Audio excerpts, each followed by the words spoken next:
ان کے ہاں ڈکیتی ہوئی ہے، 4 مسلح افراد میں مسلح افراد نے ان کے گھر میں گھس کے ان کو اور ان کے تمام اہل خانہ کو یرغمال بنا کے تقریباً 62 تولے سونا اور 1 لاکھ کے لگ بھگ کیش اور گھر کا جو دوسرا سامان وغیرہ لوٹ کے فرار ہو گئے۔ موقع پہ ایس ایس پی شائستہ صاحبہ پہنچی ہیں، اور شائستہ ندیم صاحبہ، انہوں نے آدھے ساتھ ہی فوری طور پہ چارج سنبھالا اور ایڈیشنل جج صاحب طارق محمود صاحب کو اور ان کے اہل خانہ کو یقین دہانی دلائی ہے کہ ان ملزموں کو جلد از جلد گرفتار کیا جائے گا۔ نہ صرف یہ ملزم گرفتار ہوں گے بلکہ ان کو قانون سے سخت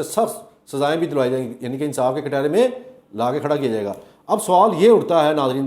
سوال نمبر 1 وہ یہ بگ کویسچن مارک کہ جو جج حضرات ہیں جو عوام کو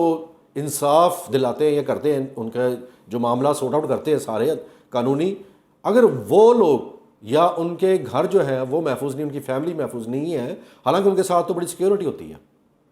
اور بڑے سیکیور ایریے میں رہتے ہیں، اس کے باوجود یہ جو واردات ہوئی ہے، اس سے سوال یہی اٹھتا نا کہ عام شہری بیچارہ کیا کرے گا، کہاں جائے گا، وہ تو پھر اتنا محفوظ نہیں ہے۔ تو اس لیے ایس ایس پی شائستہ ندیم صاحبہ نے فوری طور پہ اس واقعے کا نوٹس لیا اور اس کے اوپر فوری طور پہ ایگزیکٹو کارروائی شروع کر دی ہے، ایگزیکٹو آرڈر بھی ایشو کر دیے، اور نہ صرف یہ بلکہ مسلسل اس چیز کے اوپر پیش رفت ہو رہی ہے۔ جو بھی اس کے نکلیں گے نتائج یا اس کی جو تازہ ترین رپورٹ ہوگی ناظرین وہ بھی آپ کے ساتھ شیئر کریں گے، جو بھی اس کے اوپر پیش رفت ہوگی۔ اور تیسری بڑی خبر ناظرین، آج ملک اسد کھوکھر صاحب نے صوبائی وزیر کا حلف اٹھا لیا۔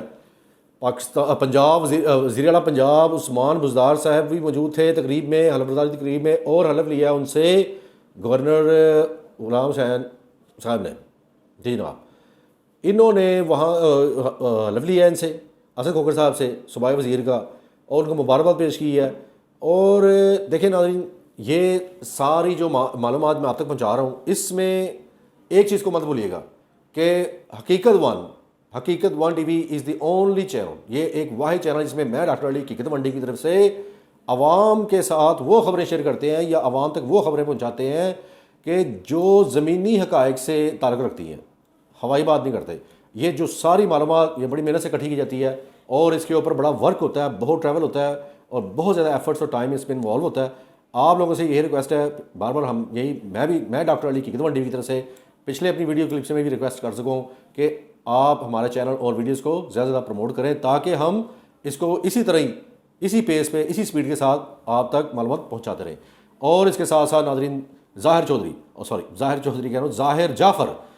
جعفر جو نور مقدم اس کے میں پکڑا ہوا ہے، گرفتار ہوا ہے، اور اس کے والدین کی جو ضمانت تھی وہی منسوخ ہو گئی، درخواست ضمانت۔ اب پتہ نہیں وہ ادھر اسلام آباد کورٹ میں وہ ضمانت کے لیے اپلائی کرتے ہیں یا نہیں، واللہ عالم۔ اگر اس کے اوپر پیش رفت ہوگی وہ بھی میں آپ کے ساتھ ضرور شیئر کروں گا، مگر جو موجودہ اس کے اوپر جو پیش رفت ہوئی ہے وہ یہ کہ وزیر داخلہ صاحب شیخ رشید صاحب نے اس کیس سے ریلیٹڈ یا متعلقہ جتنے بھی لوگ ہیں ان سب کے نام ECL میں ڈال دیے، ایگزٹ کنٹرول لسٹ میں، یعنی کہ یہ لوگ اگر اللہ نہ کرے ضمانت کرانے میں کامیاب بھی ہو جائیں تو یہ ملک سے فرار نہیں ہو پائیں گے، وچ از ویری گڈ۔ ہم تو شیخ صاحب سے یہ بھی ریکویسٹ کریں گے کہ جتنے بھی کیسز اس قسم کے چل رہے ہیں، چاہے وہ ماہرہ ذوالفقار صاحبہ کیس ہے جو برطانیہ سے آئی تھیں لاہور اور ان کا قتل ہو گیا تھا، اور اس میں بھی ملزمان جو پکڑے انہوں نے بھی اپنی ضمانتوں کے لیے درخواستیں جمع کرائی ہوئی ہیں، اور نہ اس قسم کے جتنے بھی ہائی پروفائل کیسز ہیں ان کے متعلق بھی ہماری ریکویسٹ ہے وزیر داخلہ صاحب سے، FA ڈپارٹمنٹ سے، کہ ان کے نام تمام لوگوں کے جن کے اوپر ایسے مقدمات بنے ہوئے ہیں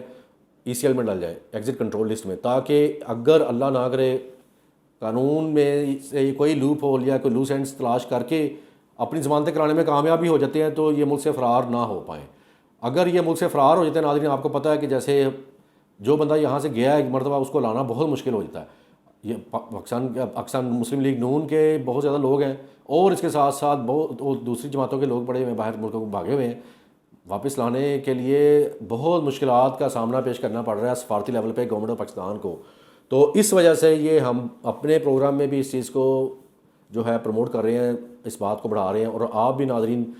گورنمنٹ آف پاکستان سے ریکویسٹ کیجیے گا جتنے بھی سوشل میڈیا پلیٹ فارمز ہیں وہاں پہ جا کے بھی کہ جو بھی ملزمان ہیں جو ہائی پروفائل کیسز میں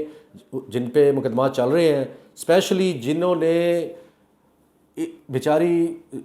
جوان لڑکیوں کو، ینگ جو فیمیلز ہیں ان کو بڑی درندگی کے ساتھ ان کی زندگیوں کا خاتمہ کیا ہے یا ان پہ ظلم کیے ہیں، ان کے اوپر کیسز چل رہے ہیں، بے شمار کیسز ہیں. یہ تو چند ایک کیسز ہیں جو عوام تک آ جاتے ہیں یا ہم حقیقت ون ٹی وی والے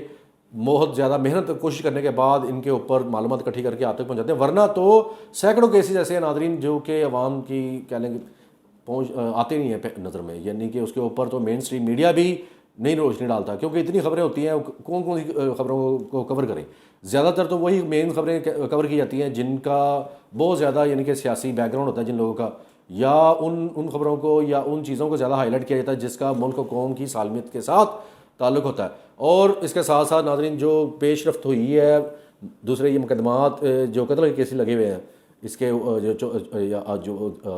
پچھلے دنوں میں 3 دن پہلے یہ ویکینڈ میں قتل ہوا ہے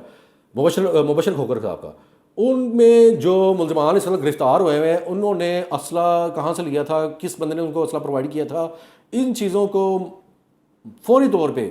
ایک جو لا انٹروڈیوس کروایا گیا ہے اسلحے کے اوپر، وہ یہ کہ جتنے بھی سیاسی لوگ ہیں، وہ پہلے ہوتا تھا کہ ان کو کوئی لمٹ نہیں تھی ان کے پاس کہ جتنا مرضی وہ لائسنس کی بڑی بڑی جو گنز ہیں AK-47 اور اس قسم کی جو گنز ہوتی تھی ان کے لائسنس ان کے پاس ہوتے تھے. اب وہ صرف اور صرف ایک لائسنس لے سکیں گے، رکھ سکیں گے، اور اس کے علاوہ ان کو دوسرا لائسنس رکھنے کی اجازت نہیں ہوئی، یعنی کہ دوسری اور کسی جو کہہ لیں کہ فائر آرم رکھنے کی اجازت نہیں ہوگی. آپ کو ناظرین اس کے ساتھ ساتھ یہ بھی ریمائنڈ کرواتے چلیں کہ پاکستان پیپلز پارٹی کی جماعت نے اپنے دور حکومت میں 2 لاکھ سے زیادہ اسلحہ رکھنے کے لائسنسز جو تھے وہ ایشو کیے تھے. اور یہ ایک بہت زیادہ پریشان کن بات بھی ہے کہ بہت زیادہ لوگ ایسے بھی تھے کہ جنہوں نے اسلحے کے لائسنس لیے اور اس لائسنس کی وجہ سے، وہ لائسنس ہونے کی وجہ سے ان لوگوں نے بہت زیادہ اسلحہ نہ صرف خریدا بلکہ عوام میں بھی پتہ نہیں کہاں وہ تقسیم کرتے رہے. اور اب اس کے اوپر سخت ایکشن لے لیا گیا. آج اس کے اوپر قانون سازی ہوئی ہے اور پاس ہو گیا قانون، الحمدللہ الحمدللہ الحمدللہ رب العالمین، کہ جتنے بھی بڑے بڑے سیاستدان ہیں چاہے کوئی بھی ہے وہ اپنے لیے صرف ایک جو ہے وہ فائر آرم کا لائسنس رکھنے کا مجاز ہوگا، اس سے زیادہ نہیں. ناظرین کمنٹس باکس میں اپنی رائے ضرور بتائیے گا. اس کے ساتھ ہی مجھے ڈاکٹر علی کو حقیقت ون ٹی وی کی طرف سے اجازت دیں. آپ کے ساتھ، عوام کے ساتھ، عوام کی عدالت میں عوام کی بات. اللہ تعالیٰ ہمارا نگہبان رہے اور اللہ تعالیٰ ہمیں تمام ناگہانی آفات سے محفوظ فرمائے. آمین ثم آمین.